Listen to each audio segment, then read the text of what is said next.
হুমায়ুন আছে হুমায়ুনেই কোনো নোটিশ বা কোনো শৃঙ্খলা রক্ষা কমিটি যে তার উপরে প্রভাব ফেলতে পারেনি সেই বিষয়টা আরও একবার স্পষ্ট করে দিলেন ভরতপুরের তৃণমূল বিধায়ক। মুর্শিদাবাদের সংখ্যালঘু ভোটের হ্রাস নিয়ে দলকেই চ্যালেঞ্জ ছুড়ে দিলেন হুমায়ুন। পাশাপাশি দলবদলের হুঁশিয়ারিও শোনা গেল। দেখুন, অভিষেক বন্দ্যোপাধ্যায়কে ডেপুটি সিএম করে যদি পুলিশের দায়িত্বভার দেওয়া হয় তাহলে আরো পুলিশ রেজিমেন্ট ফোর্সের মতো পশ্চিমবাংলার মানুষের পরিষেবা দেবে। এই 2024-এ ইউসুফ পাঠান যেখানে আমি 98,000 ভোট পেয়েছি তার ভোট এখানে 15% কমে গেল। যতই শুভেন্দু হিন্দু হিন্দু করুক, মুসলিমদের যে পার্সেন্টেজ আছে তার থেকে ওভারঅল ওয়েস্ট বেঙ্গলে 10% পোল বেশি করে দেবে। তৃণমূলের শৃঙ্খলা রক্ষা কমিটির নোটিশ তলব। কিছুরই প্রভাব পড়েনি ভরতপুরের বিতর্কিত বিধায়ক হুমায়ুন কবিরের ওপর। হুমায়ুন আছেন সেই হুমায়ুনেই। আইপ্যাকের ওপর কি ক্রমে ভরসা হারাচ্ছেন হুমায়ুন কবির? মুর্শিদাবাদের ক্ষেত্রে পৃথক রাজনৈতিক যে লড়াই তার কার্যত কৌশল ইতিমধ্যে অবলম্বন করছেন তৃণমূল বিধায়ক হুমায়ুন কবির। মুর্শিদাবাদের ভোটারদের বড় অংশ সংখ্যালঘু, আর সেই সংখ্যালঘু ভোট ব্যাংক নিয়ে কার্যত ফিরাদ হাকিমকে চ্যালেঞ্জ ছুড়ে বসলেন বিতর্কিত হুমায়ুন।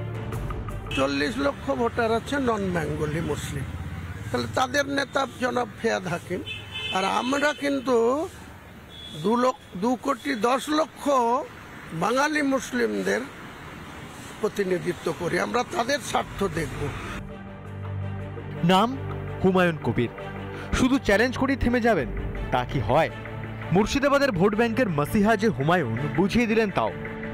যে মুর্শিদাবাদের মুসলিম ভোটার 30 থেকে 40% ভোট আমি হুমায়ুন কবির যেদিকে ইঙ্গিত করব, যেদিকে ভোট দিতে বলবো, যে ব্যানারে থাকবো সেই ব্যানারই অ্যাডভান্টেজ পাবে। বাংলার দরজায় কড়া নাড়ছে বিধানসভা নির্বাচন, তার আগেই কি তৃণমূলে আসবে বড় ধাক্কা? ইঙ্গিতপূর্ণ ভরতপুরের বিধায়ক। তৃণমূলের হয়েই ভোট করার চেষ্টা করব, তৃণমূলের হয়েই ভোটে লড়ব। যদি অ্যাক্সিডেন্টলি কোনো কারণে চক্রান্তকারীরাই সার্থকতা লাভ করে তখন ভোটাররা কোন দিকে আছে সেটা সময় আসলেই তার জবাব সে যে কোনো ব্যক্তি হোক সে পেয়ে যাবে। একের পর এক বিতর্কিত মন্তব্য, তাও হুমায়ুনের প্রতি নরম তৃণমূল কংগ্রেস। রাজনৈতিক মহলের দাবি তৃণমূলের লোক দেখানো বকাবকির পিছনে রয়েছে সংখ্যালঘু ভোট ব্যাংক। ভোট ব্যাংকের স্বার্থে দুধেল গাইদের তোল্লায় কি বাংলার রাজনীতির রীতি হয়ে দাঁড়াচ্ছে? ভিডিও জার্নালিস্ট রবি শর্মার সঙ্গে বিট্টু রায় চৌধুরী, রিপাবলিক বাংলা, কলকাতা। নানা ধরনের কন্টেন্ট দেখার জন্য লাইক করুন, শেয়ার করুন আমাদের ফেসবুক পেজ, সাবস্ক্রাইব করুন আমাদের ইউটিউব চ্যানেল। পাশাপাশি অন্যান্য ব্রেকিং নিউজের জন্য অবশ্যই চোখ রাখুন রিপাবলিক বাংলায়।